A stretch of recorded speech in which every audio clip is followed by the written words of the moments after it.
Hi everyone, welcome back to my channel. இன்னைக்கு வீடியோவில் ஒரு ப்ரிப்பரேஷன் ஐடியா தான் ஷேர் பண்ணியிருக்கேன். வீக் டேஸ் அண்ட் வீக்கெண்டில் உங்களுடைய குக்கிங்கை ரொம்ப ஈஸியாக குயிக்காக ரிலாக்ஸாக முடிக்கிறதுக்கு இந்த டிப்ஸ் எல்லாமே ரொம்பவே யூஸ்ஃபுல்லாக இருக்கும். பேசிக் மீல் பிளானுக்கு கூட இந்த ப்ரிப்பரேஷன் ஐடியாஸ் உங்களுக்கு ரொம்பவே யூஸ்ஃபுல்லாக இருக்கும். ஸோ வீடியோவை ஸ்கிப் பண்ணாமல் பாருங்கள். ரொம்பவே யூஸ்ஃபுல்லான இன்ட்ரெஸ்டிங்கான டிப்ஸ் அண்ட் ட்ரிக்ஸ் நிறைய இந்த வீடியோவில் ஷேர் பண்ணியிருக்கேன். ஒர்க்கிங் விமன்ஸ், நான் ஒர்க்கிங் விமன்ஸ்னு இல்லாமல் காமனாக எல்லா லேடிஸ்க்குமே இந்த டிப்ஸ் எல்லாமே ரொம்பவே யூஸ்ஃபுல்லாக இருக்கும்.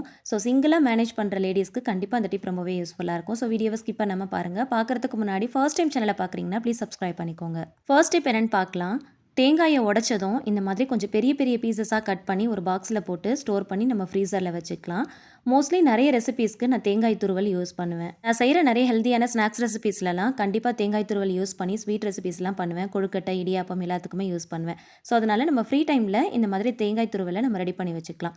ஸோ நமக்கு வந்து ஏதாவது காயெலாம் பொரியல் பண்ணுறோம், இல்லைனா ஏதாவது ஸ்வீட் ரெசிபி, ஸ்நாக்ஸ் ரெசிபிலாம் பண்ணுறோம் அப்படின்னா அந்த மாதிரி டைமில் கண்டிப்பாக யூஸ்ஃபுல்லாக இருக்கும். எவ்ரிடே மீல் பிளானில் கண்டிப்பாக ஏதாவது ஒரு வெஜிடபிள் பொரியல் இருக்கும். ஸோ கடைசியாக சேர்க்கறதுக்கு தேங்காய் துருவல் தேவைப்படும். ஸோ அதுக்கு இந்த மாதிரி பல்காக ரெடி பண்ணி வச்சுக்கலாம். இந்த மாதிரி ரெடி பண்ணி வச்சிட்டோம்னா தேவைப்படும் போது டக்குன்னு எடுத்து யூஸ் பண்ணிக்கலாம். அந்த டைமில் நம்ம துருவிட்டு இருக்கணும் அப்படிங்கிற அவசியம் இருக்காது. ஜிப்லா கவரில் போட்டு நல்லா டைட்டாக க்ளோஸ் பண்ணிக்கோங்க. நல்லா சீல் பண்ணிட்டு ஃப்ரீஸ் பண்ணிக்கோங்க. யூஸ் பண்ணுறதுக்கு ஒரு 10 நிமிஷம் முன்னாடி ஃப்ரீசர்ல இருந்து எடுத்து வெளியில் வச்சிருங்க. நார்மல் டெம்பரேச்சருக்கு வந்ததுக்கப்புறம் எடுத்து யூஸ் பண்ணிக்கலாம். புட்டு, இடியாப்பம், கொழுக்கட்டை, ஸ்நாக்ஸ் ரெசிபி, அதுக்கப்புறம் பொரியெல்லாம் செய்யறதுக்கு ரொம்பவே யூஸ்ஃபுல்லாக இருக்கும். 30 ஏஜை கிராஸ் பண்ணுறீங்க, வீட்டில் பெண் குழந்தைங்க இருக்கிறாங்க அப்படின்னா வீக்லி ஒன்ஸ் கண்டிப்பாக களி, கஞ்சி இந்த மாதிரி ரெசிபியெல்லாம் எடுத்துக்கோங்க. அதுலேயும் கருப்பட்டி சேர்த்து எடுத்துக்கோங்க. கருப்பட்டி கொஞ்சம் ஹார்டாக இருக்கும். தேவைப்படும் போது எடுத்து உடச்சிட்டு இருக்கணும் அப்படின்னா நமக்கு சிரமமாக இருக்கும். ஸோ ஃப்ரீ டைமில் இந்த மாதிரி செஞ்சு வச்சுக்கோங்க. கருப்பட்டியை ஒரு 2 தட்டு தட்டினா போதும். இந்த மாதிரி 2லேருந்து 3 பீசஸாக கட் ஆகும். இதை அப்படியே ஸ்டீமர் பாட்டில் வச்சு ஒரு 2லேருந்து 3 நிமிஷம் மட்டும் ஸ்டீம் பண்ணி எடுத்துக்கலாம். ஸ்டீம் பண்ணும்போது நல்லா சாஃப்ட் ஆயிரும். நமக்கு ஈஸியாக இருக்கும் துருவுறதுக்கு.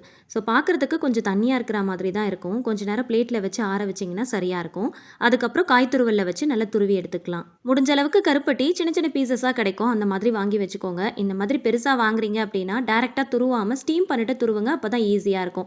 டேரெக்டாக துருவும் போது ஹார்டாக இருக்கும். அவ்வளோ சீக்கிரம் நம்மளால துருவி எடுக்க முடியாது. ஃப்ரீ டைமில் இந்த மாதிரி துருவிட்டு இதை கொஞ்ச நேரம் நல்லா ஆற வச்சுட்டு அதுக்கப்புறமா பாக்ஸில் போட்டு ஸ்டோர் பண்ணிக்கோங்க. தேவைப்படும் போது எடுத்து யூஸ் பண்ணிக்கலாம். அடுத்த டிப் என்னன்னு பார்க்கலாம். இஞ்சி பூண்டு பேஸ்ட் இல்லாமல் எந்த ரெசிபியுமே நமக்கு செய்ய முடியாது. ரொம்ப ரொம்ப முக்கியமான ப்ராசஸே இந்த இஞ்சி பூண்டு ரெடி பண்ணுறது தான். இஞ்சி பூண்டு ரெடி பண்ணுறதுக்கு பூண்டு உரிக்கிறதுக்கு சிரமப்பட்டுட்டே சில பேர் வீட்டில் ரெடி பண்ணாமல் கடையில் வாங்குவாங்க. கடையில் வாங்குற இஞ்சி பூண்டில் கண்டிப்பாக ப்ரிசர்வேட்டிவ்ஸ் போட்டிருப்பாங்க. ஹோம்மேடாக நம்ம கைப்பட ரெடி பண்ணுற இஞ்சி பூண்டு பேஸ்ட்டில் இருக்கிற ஃப்ளேவரே தனி தான். ஸோ பூண்டு உரிக்கிறதுக்கு இந்த ஒரு சின்ன ட்ரிக்கை யூஸ் பண்ணிக்கோங்க. இஞ்சி பூண்டு இடிக்கிற இடிகள் இருக்கு இல்லையா, அதை வச்சு பூண்டை லைட்டாக தட்டினாலே போதும். இந்த மாதிரி நான் தட்டுற மாதிரி லைட்டாக தட்டுங்க. தட்டும் போது ஆட்டோமேட்டிக்காக அதில் இருக்கிற தோல் எல்லாமே உறிஞ்சிரும். உரிக்கிறதுக்கு ரொம்ப ஈஸியாக இருக்கும். பூண்டை கொஞ்சம் நேரம் வெயிலில் காய வச்சுக்கோங்க. காய வச்சுட்டு இந்த மாதிரி தட்டும் போது உரிக்கிறதுக்கு ரொம்ப ஈஸியாக இருக்கும். எவ்வளோ இருந்தாலும் ரொம்ப ஈஸியாக உரிச்சிடலாம். ஆல்ரெடி இது ரிலேட்டடாக ஒரு வீடியோ கூட ஷேர் பண்ணியிருக்கேன். லாங் வீடியோவில் இருக்குது, செக் பண்ணி பார்த்துக்கோங்க. எப்பயுமே இஞ்சி பூண்டு பேஸ்ட் ரெடி பண்ணும்போது பூண்டை இந்த மாதிரி குட்டி குட்டி பீசஸாக கட் பண்ணிட்டு ஃபர்ஸ்ட் மிக்ஸி ஜாரில் பூண்டு சேர்த்துக்கோங்க. அதுக்கப்புறமா இஞ்சி சேர்த்துக்கோங்க. இஞ்சியில் இருக்கிற தோலை சீவறதுக்கு ஸ்பூனுடைய பேக் சைடு யூஸ் பண்ணி சீவினீங்க அப்படின்னா கொஞ்சம் கூட வேஸ்ட் ஆகாமல் ஈஸியாக சீவி எடுத்துடலாம். அதையும் பொடியாக நறுக்கிட்டு சேர்த்துக்கலாம். ஈக்குவலான ரேஷியோவில் தான் நான் எப்பயுமே ஆட் பண்ணுவேன்.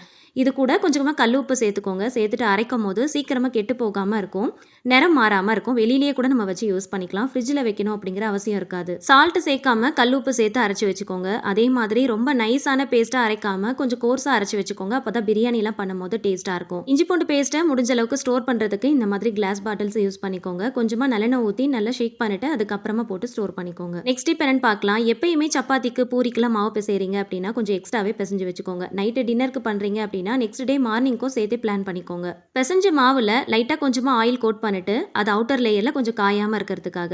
அதுக்கப்புறம் ஈர துணிலாம் போடணும்னு அவசியம் இல்லை. ஒரு ஸ்டீல் டிஃபன் பாக்ஸ் யூஸ் பண்ணி நல்லா டைட்டாக க்ளோஸ் பண்ணிட்டு ஃப்ரிட்ஜில் வச்சிங்க அப்படின்னா ரொம்ப சூப்பராக இருக்கும். ஆயில் அப்ளை பண்ணிட்டு வைக்கிறதுனால மேலே அவுட்டர் லேயர் கருத்து போகாமல் இருக்கும். மாவும் நல்லா ஃப்ரெஷ்ஷாக இருக்கும். புதுசாக பிசைஞ்சா மாதிரியே இருக்கும். தேவைப்படும் போது ஒரு 10 நிமிஷத்துக்கு முன்னாடியே ஃப்ரிட்ஜில் இருந்து எடுத்து வெளியில் வச்சுட்டு அதுக்கப்புறமா யூஸ் பண்ணிக்கலாம். நெக்ஸ்ட் டிப் என்னன்னு பார்க்கலாம். மிஸ் பண்ணாமல் மறக்காமல் இதை ப்ரிப்பேர் பண்ணி வச்சுக்கோங்க. பிரியாணி பண்ணும்போது கத்திரிக்காய் பச்சடி பண்ணுறதுக்கும், இட்லி தோசைக்கு சட்னி பண்ணுறதுக்கு, ஸ்நாக்ஸ் பண்ணுறதுக்குலாம் வேர்க்கடலை தேவைப்படும். மோஸ்ட்லி வேர்க்கடலை வாங்கும் போது ஸ்கின்னோட தான் நம்ம வாங்குவோம்.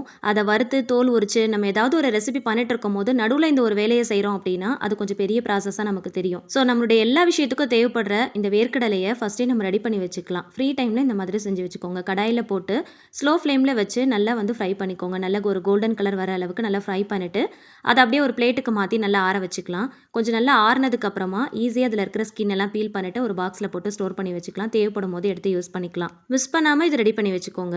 நெக்ஸ்ட் இப்போ என்னன்னு பார்க்கலாம். நம்மளுடைய சமையலுக்கு கண்டிப்பாக தேவைப்படுறது மஞ்சள் தூள். இதை நம்ம வீட்டில் எப்படி ப்ரிப்பேர் பண்ணலாம் அப்படிங்கிறத பார்க்கலாம். இது நிறைய விஷயத்துக்காக நம்ம யூஸ் பண்ணிக்கலாம். மஞ்சள் கிழங்கு உங்களுக்கு கிடைக்கும் போது வாங்கி அதை நல்லா சுத்தமாக வாஷ் பண்ணிக்கோங்க. இதில் கொஞ்சம் மணல் நிறையா இருக்கும்.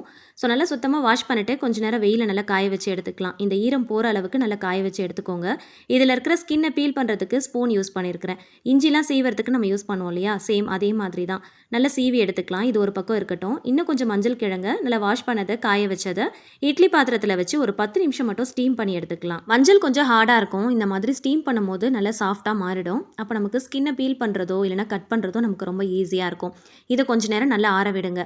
நல்லா இதில் இருக்கிற ஹீட் ஃபுல்லாக கம்ப்ளீட்டாக ஆறணும். கம்ப்ளீட்டாக ஆறினதுக்கப்புறம் 1 வீக் வரைக்கும் நல்ல வெயிலில் வச்சு நல்லா காய வச்சு எடுத்துக்கோங்க. இந்த மாதிரி மஞ்சள் கிழங்காக கிடைக்கும். இதை ஒரு பாக்ஸில் போட்டு ஸ்டோர் பண்ணிக்கோங்க. நிறைய விஷயத்துக்கு யூஸ் பண்ணிக்கலாம். கண்டிப்பாக அது ஒரு வீடியோவாக ஷேர் பண்ணுறேன். ஆல்ரெடி கொஞ்சம் மஞ்சளில் ஸ்கின்னை பீல் பண்ணி வச்சிருந்தோம் இல்லையா, அதை வந்து நல்லா தின்னாக ஸ்லைஸ் பண்ணிக்கலாம். எந்த அளவுக்கு தின்னாக ஸ்லைஸ் பண்ண முடியுமோ அந்த அளவுக்கு தின்னாக ஸ்லைஸ் பண்ணிக்கோங்க. இதை வந்து நல்ல வெயிலில் காய வைக்க போகிறோம். ஒரே நாளில் சீக்கிரமாக காயணும் அப்படின்னா நல்லா தின்னாக ஸ்லைஸ் பண்ணிக்கோங்க. இது பார்க்குறதுக்கு அப்படியே கேரட் மாதிரியே இருக்கும். ஒரு நாள் முழுக்க வெயிலில் காய வச்சுக்கோங்க. இல்லைனா ஒரு 2 நாள் கூட நீங்கள் காய வச்சுக்கலாம்.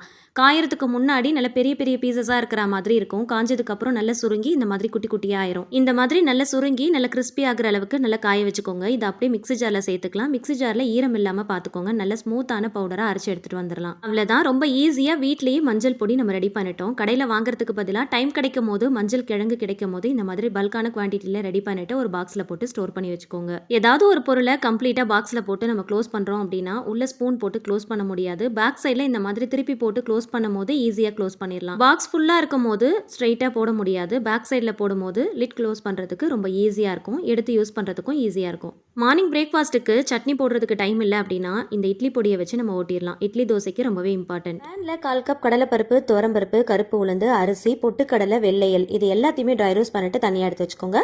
கூடவே 6 பல்லு பூண்டு, காரத்துக்கு ஏற்றா போல காஞ்ச வத்தல், 2 கைப்பிடி கருவேப்பிலையை நல்லா சுத்தமாக வாஷ் பண்ணிட்டு நல்லா கிறிஸ்பி ஆகிற அளவுக்கு ஃப்ரை பண்ணிக்கலாம். கையில் எடுத்து நசுக்கி பார்க்கும் போது நல்லா கிறிஸ்பியாக இருக்கணும். அந்த அளவுக்கு நல்லா கிறிஸ்பியாக வறுத்து எடுத்துக்கோங்க. கூடவே கல்லுப்பையும் லைட்டாக வறுத்து எடுத்துக்கோங்க. சால்ட்டுக்கு பதிலாக கல்லுப்பு சேர்த்துக்கோங்க. கொஞ்சமாக நல்லெண்ணெய் சேர்த்து அதில் 2 கட்டி பெருங்காயமும் ஒரு சின்ன துண்டு புளியும் வறுத்து எடுத்துக்கலாம். ஒவ்வொரு பொருளையும் வறுக்கும் போது மீடியம் ஃப்ளேமில் வச்சு கலர் மாறி வாசனை வர அளவுக்கு வறுத்துக்கோங்க. வறுத்த உடனே அரைச்சிடாம பிளேட்டுக்கு மாற்றி ஆறுனதுக்கு அப்புறம் மிக்ஸி ஜாரில் மாற்றி கோர்ஸாக அரைச்சிக்கோங்க. அரைச்ச உடனே ஸ்டோர் பண்ணிடாம அகைன் ஒரு பிளேட்டுக்கு மாற்றி நல்லா ஆறுனதுக்கு அப்புறமா இந்த மாதிரி கிளாஸ் பாட்டிலில் போட்டு டைட்டாக ஸ்டோர் பண்ணி வச்சிங்கன்னா 1 மந்த் வரைக்கும் ஸ்டோர் பண்ணி யூஸ் பண்ணிக்கலாம். இட்லி பொடி கம்ப்ளீட்டாக காலியாகிறதுக்கு முன்னாடி நெக்ஸ்ட் பேட்ச் ரெடி பண்ணி வச்சுக்கோங்க. உடம்புக்கு முடியாத டைம்லலாம் சட்னி போட டைம் இல்லை அப்படின்னா இந்த இட்லி பொடி இட்லி தோசைக்கு ரொம்பவே ஹெல்ப்ஃபுல்லாக இருக்கும். கண்டிப்பாக ரெடி பண்ணி வச்சுக்கோங்க. நெக்ஸ்ட் இப்போ என்னன்னு பார்க்கலாம். வீக்கெண்ட் மீல் பிளானில் கண்டிப்பாக எல்லார் வீட்லேயுமே பிரியாணி இருக்கும். ஸோ முடிஞ்ச அளவுக்கு ஹோம்மேட் பிரியாணி மசாலா யூஸ் பண்ணி ட்ரை பண்ணி பாருங்கள். நல்ல ஃப்ளேவர்ஃபுல்லாக இருக்கும். பிரியாணி பண்ணுறப்போ ஃப்ரெஷ்ஷாக ரெடி பண்ணி யூஸ் பண்ணோம் அப்படின்னா இன்னும் நல்லாயிருக்கும். ஸோ டைம் கிடைக்காதவங்க ஃப்ரீ டைமில் ரெடி பண்ணி வச்சுக்கோங்க. பிரியாணி செய்யும் போது டக்குன்னு எடுத்து யூஸ் பண்ணிக்கலாம். இன்கேஸ் நீங்கள் ப்ரிப்ரேஷன் பண்ண போகிறீங்க அப்படின்னா முடிஞ்ச அளவுக்கு கிளாஸ் பாட்டிலில் போட்டு ஸ்டோர் பண்ணி யூஸ் பண்ணிக்கோங்க. பிளாஸ்டிக் பாட்டில்ஸ் அவாய்ட் பண்ணிக்கோங்க. அப்போ தான் நல்ல ஃப்ளேவர்ஃபுல்லாக இருக்கும். இதை எப்படி ப்ரிப்பேர் பண்ணலாம் அப்படிங்கிறத பார்க்கலாமா? நான் சொல்கிற இந்த மெஷர்மெண்ட் எல்லாமே 1 kg பிரியாணிக்கு நீங்கள் யூஸ் பண்ணிக்கலாம். 5 துண்டு பட்டை எடுத்துக்கோங்க. நல்ல சுருள் பட்டையாக பார்த்து வாங்கிக்கோங்க. நீளமாக தட்டையாக இருக்கும் அதை வாங்காதீங்க. இந்த மாதிரி சுருள் பட்டையாக யூஸ் பண்ணிக்கோங்க. நான்வெஜ் கிரேவிக்கும் பிரியாணிக்கும் இந்த மாதிரி சுருள் பட்டை யூஸ் பண்ணி பண்ணும்போது டேஸ்ட் அண்ட் அரோமா சூப்பராக இருக்கும். நெக்ஸ்ட் கல்பாசி, இது ஒரு பெரிய பீஸாக பார்த்து எடுத்துக்கோங்க. ஏலக்காய் கிரீன் கலரில் ஒன்றே எடுத்துக்கலாம். ஒரு ஜாதி பத்திரி பூ அப்படியே பெருசாக அப்படியே எடுத்துக்கலாம். 6லேருந்து 7 போல கிராம்பு எடுத்துக்கோங்க. கருப்பு ஏலக்காயில் பாதி எடுத்துக்கலாம். விதையோடு சேர்த்து எடுத்துக்கோங்க. ரொம்ப அதிகமாக சேர்த்துட்டாலும் கசப்பு தன்மை கொடுத்துரும். வாசனை ரொம்ப அதிகமாக இருக்கும். சாப்பிட முடியாது. அன்னாசி பூ முழுசாக 1 அப்படியே எடுத்துக்கலாம். 1 டீஸ்பூன் மிளகு, பேலீஃப் 1 எடுத்துக்கலாம். நெக்ஸ்ட் 1 டேபிள் ஸ்பூன் தனியா, 1 டேபிள் ஸ்பூன் சாஹி ஜீரா.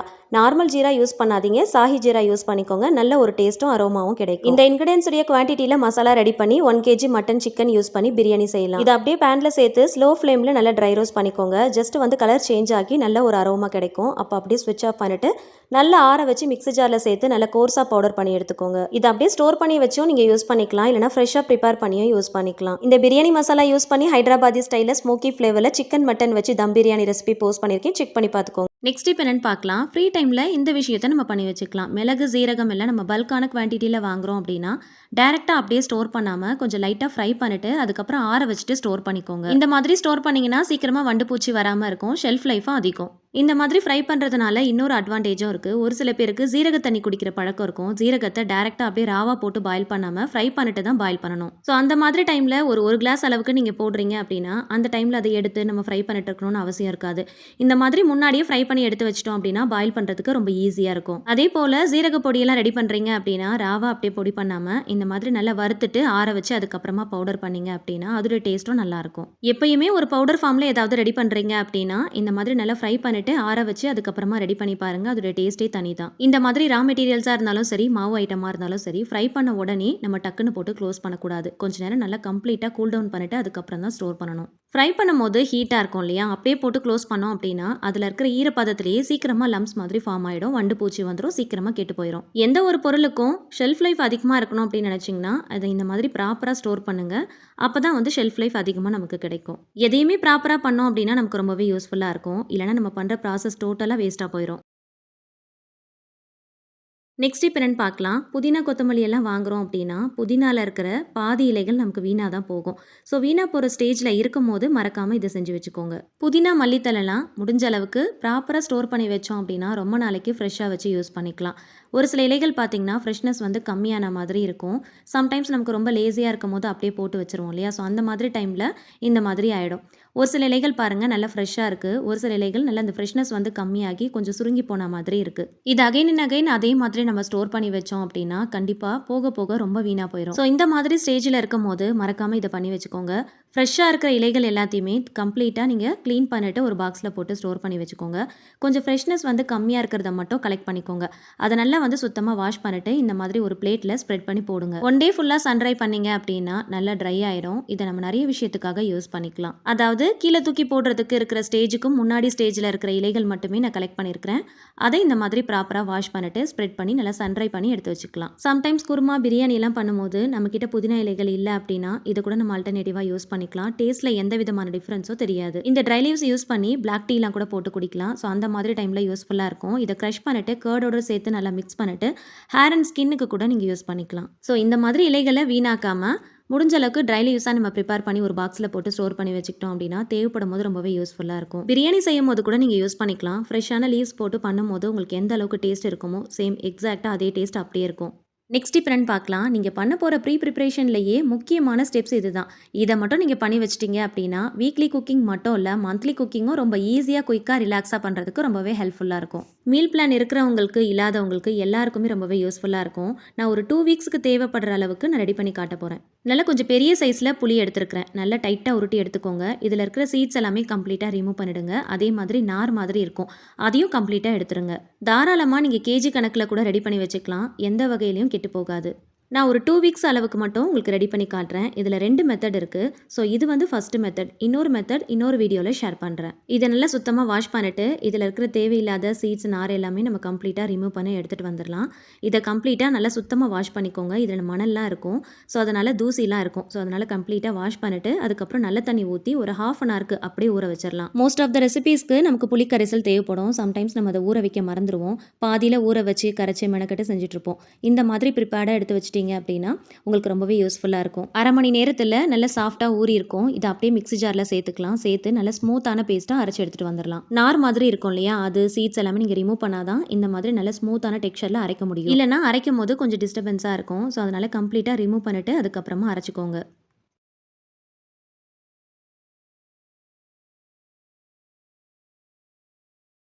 இந்த மாதிரி ஒரு ஜல்லடை யூஸ் பண்ணி நல்லா ஃபில்டர் பண்ணி எடுத்துக்கலாம். புளியை கரைச்சிட்டு ஃபில்டர் பண்ணிட்டு தான் நம்ம யூஸ் பண்ணுவோம் இல்லையா, அதே மாதிரி தான் இதுவும். அரைச்சிட்டு ஒரு சில பேர் அப்படியே ஸ்டோர் பண்ணி வைப்பாங்க. அந்த மாதிரி செய்யாதீங்க. குழம்பு செய்யும் போது கொஞ்சம் திருத்திரியாக இருக்கிற மாதிரி இருக்கும். அதனால் கம்ப்ளீட்டாக ஃபில்டர் பண்ணிட்டு நல்லா ஸ்மூத்தான டெக்ஸ்சரில் ரெடி பண்ணி எடுத்து வச்சுக்கோங்க. ஸ்பூன் யூஸ் பண்ணி நல்லா இந்த மாதிரி ப்ரெஸ் பண்ணுங்கள். உள்ளே இருக்கிற பேஸ்ட் எல்லாமே கம்ப்ளீட்டாக வந்துடும்.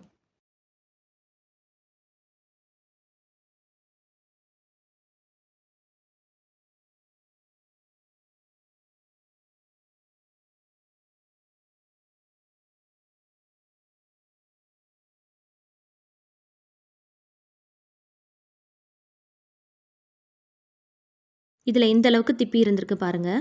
ஸோ இத நம்ம அப்படியே வந்து குழம்புல சேர்த்தோம் அப்படின்னா, இது அப்படியே திரி திரியா தெரியும். ஸோ அதனால முடிஞ்ச அளவுக்கு இந்த திப்பிய மட்டும் நம்ம தனியா ஃபில்டர் பண்ணி எடுத்துக்கலாம்.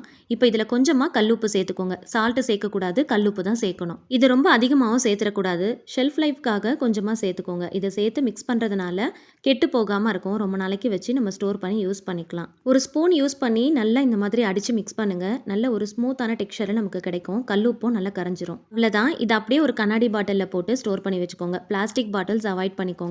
இத தேவைப்படும்போது நம்ம எடுத்து யூஸ் பண்ணிக்கலாம். எப்படிலாம் யூஸ் பண்ணலாம் அப்படிங்கிறத நான் உங்களுக்கு காட்டுறேன். நம்மளுடைய மீல் பிளான்ல கண்டிப்பா அந்த வீக் ஒரு நாளாவது ஃபிஷ் பண்ணுவோம் இல்லையா? ஃபிஷ் ஃப்ரை பண்ணும்போது லெமனுக்கு பதிலா இந்த மாதிரி புளி கரைசல் யூஸ் பண்ணி நீங்க பண்ணி பாருங்க. டேஸ்ட் ரொம்ப நல்லாயிருக்கும். என்னுடைய மோஸ்ட் ஆஃப் த ரெசிபீஸ்ல நீங்க பார்த்துருப்பீங்க. ஃபிஷ் ஃப்ரை பண்ணும்போது நான் லெமன் யூஸ் பண்ண மாட்டேன்.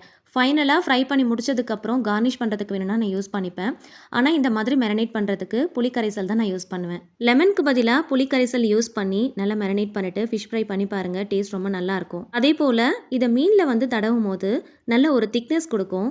நம்ம சேர்த்துருக்கிற மசாலாவோட சேர்த்து நல்ல ஒரு திக்கான கோட்டிங் மாதிரி நமக்கு தெரியும். மசாலா உதிராம இருக்கிறதுக்கு ரொம்பவே ஹெல்ப் பண்ணும். சாதாரணமா லெமன் ஜூஸ் ஆட் பண்ணிட்டு நீங்க மசாலாவோட சேர்த்து மிக்ஸ் பண்றதுக்கும் புளிக்கரைசல் சேர்த்து மிக்ஸ் பண்றதுக்கும் டிஃபரன்ஸ் தெரியும். டேஸ்ட்லயும் சரி. நெக்ஸ்ட் ஒரு பவுல்ல 4 டீஸ்பூன் அளவுக்கு இந்த பேஸ்ட் எடுத்துருக்கிறேன். நீங்க செய்ய போற ரெசிபியோடைய குவான்டிட்டிக்கு ஏத்த மாதிரி எடுத்துக்கோங்க. நான் செய்யறதுக்கு ஏத்த மாதிரி எடுத்துருக்கிறேன். எடுத்துட்டு கொஞ்சமா தண்ணி ஊத்தி நல்லா கரைச்சி எடுத்துக்கலாம். இது நல்லா திக்கா இருக்கிறதுனால ஒரு 4 டீஸ்பூன் அளவுக்கு சேர்த்தாலே ஒரு பாதி பாத்திரம் அளவுக்கு நம்ம குழம்புலாம் செய்யலாம். மீன் குழம்புக்கு எல்லாத்தையும் வதக்கி அரைச்சு தாளிச்சு விட்டுருக்கிறேன். இப்போ மீன் குழம்புல புளி சேர்க்குற இடத்துல இந்த புளி கரைசலை சேர்த்துருக்கிறேன். இப்போ தேவையான அளவுக்கு தண்ணி ஊற்றி நல்லா கலந்துட்டு உப்பு காரெல்லாம் கரெக்டாக இருக்கான்னு செக் பண்ணிட்டு நல்லா கொதி வரும்போது மீன் துண்டுகளை சேர்த்துக்கலாம். அவ்வளோதான். ரொம்ப குயிக்காக மீன் குழம்பு செஞ்சிடலாம். நிறைய பேர் இந்த புளி ஊற வைக்க மறந்துடுவோம். ஸோ அதனால் இந்த மாதிரி ரெடியாக வச்சுருந்தோம் அப்படின்னா டக்குன்னு நம்மளுடைய வேலை முடிஞ்சிடும். மீன் குழம்பாக இருந்தாலும் ஈஸியாக டக்குன்னு செஞ்சு முடிச்சிடலாம். கடைசியாக கொஞ்சமாக பச்சை மிளகாய், கருவேப்பிலை இந்த மாதிரி கொஞ்சம் பெரிய பீசஸாக கட் பண்ண தக்காளி எல்லாம் சேர்த்து பண்ணீங்க அப்படின்னா டேஸ்ட் ரொம்ப நல்லாயிருக்கும். என்னுடைய ரெசிபி எல்லாம் சேனலில் இருக்குது, செக் பண்ணி பாருங்கள். நெக்ஸ்ட் இந்த புளி பேஸ்ட்டை எதுக்காக யூஸ் பண்ணலான்றதை பார்க்கலாம். ஒரு பவுலில் 3 டேபிள் ஸ்பூன் அளவுக்கு எடுத்துருக்கிறேன். ஆல்மோஸ்ட் ஒரு பாட்டில் கம்ப்ளீட்டாக ஃபினிஷ் பண்ணிட்டேன். தக்காளி வேக வச்ச தண்ணியை இது கூட சேர்த்து நல்லா கரைச்சி எடுத்துக்கலாம்.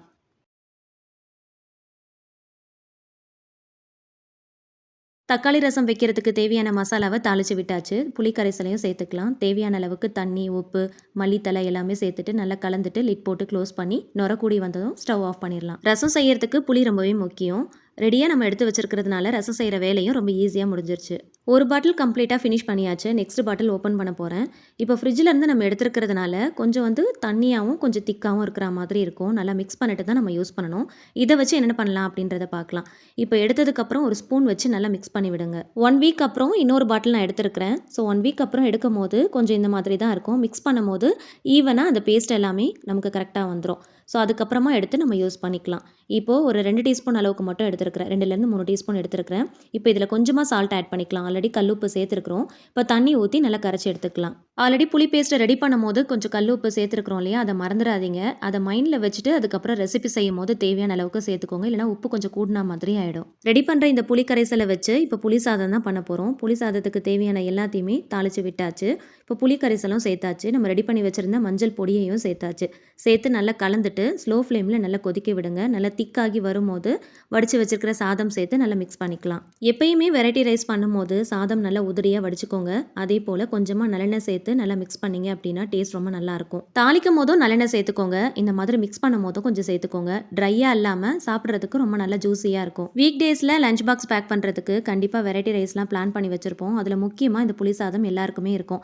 ஸோ அந்த மாதிரி டைமில் ரொம்பவே யூஸ்ஃபுல்லாக இருக்கும். மார்னிங் டைமில் ஹரிபரியாக சமைக்கும் போது இது ரெடியாக வச்சுருந்தோம் அப்படின்னா நம்மளுடைய வேலையை ரொம்ப ஈஸியாக முடிச்சிடலாம். இதுக்கு தேவையான சைட் டிஷ்ஷையும் நம்ம டக்குன்னு ரெடி பண்ணிடலாம். ஆஃபீஸ் போகிறவங்களுக்கு, ஸ்கூல் போகிறவங்களுக்கு லஞ்ச் பாக்ஸ் பேக் பண்ணுறதுக்கு கண்டிப்பாக இந்த ப்ரிப்பரேஷன் ஐடியா எல்லாமே ரொம்பவே யூஸ்ஃபுல்லாக இருக்கும். இதில் நான் ஷேர் பண்ணியிருக்கிற ஒவ்வொரு ப்ரிப்பரேஷன் ஐடியாவும் ரொம்ப பெரிய லெவலில் இல்லாமல் சிம்பிளாக ஒரு மீல் பிளான் நீங்கள் பண்ணால் கூட ரொம்ப ஈஸியாக ரிலாக்ஸாக முடிக்கிற மாதிரி ஐடியாஸ் தான் நிறையவே ஷேர் பண்ணியிருக்கிறேன். இந்த ப்ரிப்பரேஷன் எல்லாத்தையுமே நீங்கள் முன்னாடியே பண்ணி வச்சிட்டிங்க அப்படின்னா கண்டிப்பாக உங்களுடைய குக்கிங் ரொம்ப ஈஸியாக குயிக்காக முடிஞ்சிடும். ட்ரை பண்ணி பார்த்துட்டு கண்டிப்பாக ஃபீட்பேக்கில் ஷேர் பண்ணுங்கள். வீக்லி 1 டே ஒரு 2 ஹார்ஸ் நீங்கள் ஸ்பெண்ட் பண்ணி இதெல்லாமே ப்ரிப்பேர் பண்ணி வச்சிட்டிங்க அப்படின்னா அந்த வீக் டேஸ்லேயும் சரி வீக் வீக்கெண்ட்லயும் சரி ரிலாக்ஸா சமைக்கலாம், நிறைய ரெஸ்ட் எடுக்கலாம். வீடியோ பார்த்துட்டு இருக்கிற உங்க எல்லாருக்குமே சிங்கிளா சமைக்கிற, சமாளிக்கிற மதர், சிஸ்டர், ஃப்ரெண்ட்ஸ், ரிலேட்டிவ்ஸ்னு எல்லாருமே இருப்பாங்க. ஸோ அவங்க எல்லாருக்குமே இந்த வீடியோ ஷேர் பண்ணி விடுங்க. ரொம்பவே யூஸ்ஃபுல்லா இருக்கும். இந்த சேனல் மூலமாவும், ஒவ்வொரு வீடியோஸ் மூலமாவும் எனக்கு தெரிஞ்ச என்னுடைய ஸ்டைல்ல நான் செய்யற ரெசிபீஸ் எல்லாத்தையுமே உங்ககிட்ட ஷேர் பண்ணிட்டு இருக்கேன். நிறைய கிச்சன் டிப்ஸையும் ஷேர் பண்ணிட்டு இருக்கேன். என்ன என்கரேஜ் பண்ணணும்னு நினைக்கிறவங்க மறக்காம சேனலை சப்ஸ்கிரைப் பண்ணிட்டு சப்போர்ட் பண்ணுங்க. வீடியோக்கு மறக்காம லைக் பண்ணுங்க. தேங்க்ஸ் ஃபார் வாட்சிங்.